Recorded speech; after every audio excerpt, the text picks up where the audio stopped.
Hi guys, I hope you're all doing absolutely fantastically. I thought I'd jump on YouTube again to express my opinions on another world event. So last time it was Brexit, and now I just want to briefly discuss Donald Trump's presidency. So we are now 2 days into his presidency, and we're all still alive, which is absolutely fantastic. A lot of people were predicting that this would be the end of the world, but luckily that hasn't happened. Donald Trump's presidency is something that very, very few people are agnostic about.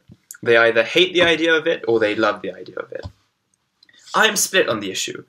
And what I mean by that is that Donald Trump for me symbolizes a man who is very mistaken, very wrong, and very morally questionable in many ways. But he has given voice to a large swathe of the American population that seems to think that he provides an answer.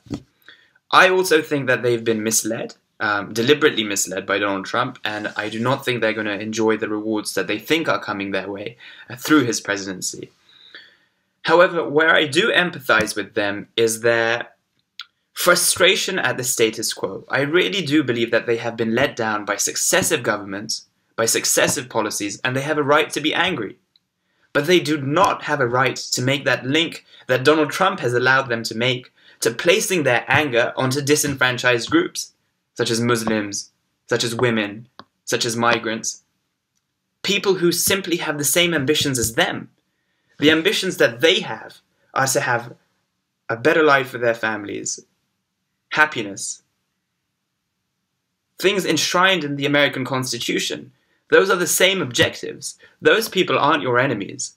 The people who have let you down are successive generations of politicians who have turned up at your doorstep every 4 years, telling you how much they love you and how much better your life will be in the next 4 years, only to forget and only to implement policies that severely erode your standard of living, NAFTA being an example.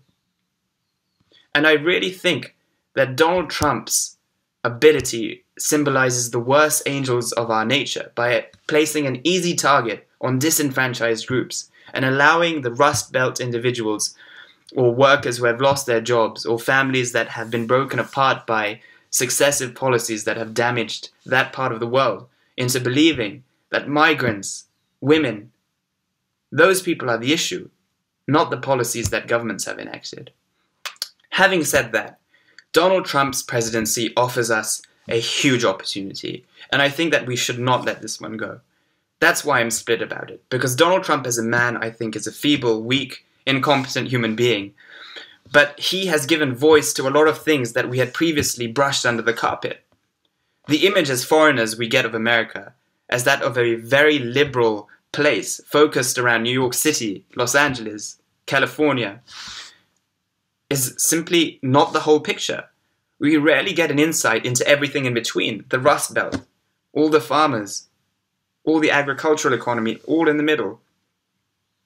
We just rarely hear from them. We rarely hear their voices in the media, in the films that we see, in the information and the news that we consume. And below the surface, something very dangerous has been simmering. And we have been ignoring it, not acknowledging it, and some of us may not have even known that it existed. But it very much is a problem. However, I feel that successive governments, and in particular democratic governments, have anesthetized us to the issues, have allowed us to sit back and say that, oh, Barack Obama is president, oh, Bill Clinton is president. We simply do not have to address those issues, because they may not be issues in our mind if, for example, we have our first black president. However, they were very much issues. And I fear that had Hillary Clinton been elected, many of those issues would have been swept under the carpet again, and we would not have confronted them. Whereas Donald Trump's presidency, his cabinet, some of the policies that he said he will enact, really present us an opportunity to fight back, to call out those bigoted opinions, the misinformation, the xenophobic lies, and say that this is simply not true. And I really think if we are able to mobilize, organize, and confront these issues in a proper and productive way, we will have a much better outcome than the possible alternative of a Hillary Clinton presidency.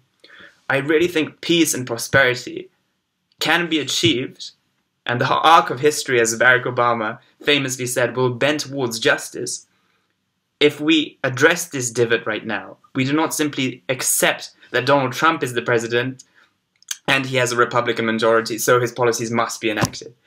We have to resist, we have to call out the lies, we have to call out the misinformation, and we have to present an alternative reality based on tolerance and openness, which always wins the day. I mean, someone should really present a history book to some of the people who would say otherwise. Tolerance and openness always eventually wins, and I think it is our duty as citizens of the world, or people who generally care about humanity, to address this shift towards demagoguery, towards populism in the worst possible way by presenting the alternative reality, which is that of hope, which is that of tolerance and welcoming. And I really think that people have got the message, and this presidency offers us a turning point. No longer are we going to brush under the carpet a lot of the issues that we need to address now. Because it's very easy to say that race relations are getting better. It's very easy to say that genders are becoming more equal. And they are in many ways.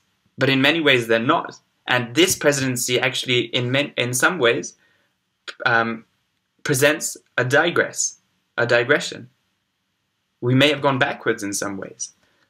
But what we have to do is to keep fighting the good fight and presenting the way that we think the world should be run, in tolerance, with openness, and a fundamental realization that the aspirations of the other are not so different from the aspirations of ourselves and our own families. And I really think if we are able to achieve this, we will reach a much better outcome. And many people have acted on this already. We're 2 days into his presidency, but 750,000 people marched in Los Angeles. 1 million people marched in London. We are out there, we are organizing, we are campaigning. And Donald Trump's presidency has to be checked, has to be balanced by an equal and opposite force on the side of good, by people presenting their opinions, their views on why disenfranchised groups are not to blame.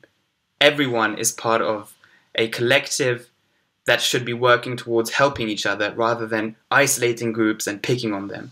And I really think that the next 4 years present a wonderful opportunity for us to address some of the issues that have been neglected over the last few years. And I do think that that will even result in a better outcome for those who did vote for Donald Trump. I think they will very quickly realize that he is not the answer, whether it's through his incompetence or his very, very troubling cabinet picks. But what did we expect? It's our job to fight every single part of the way through peaceful and productive action.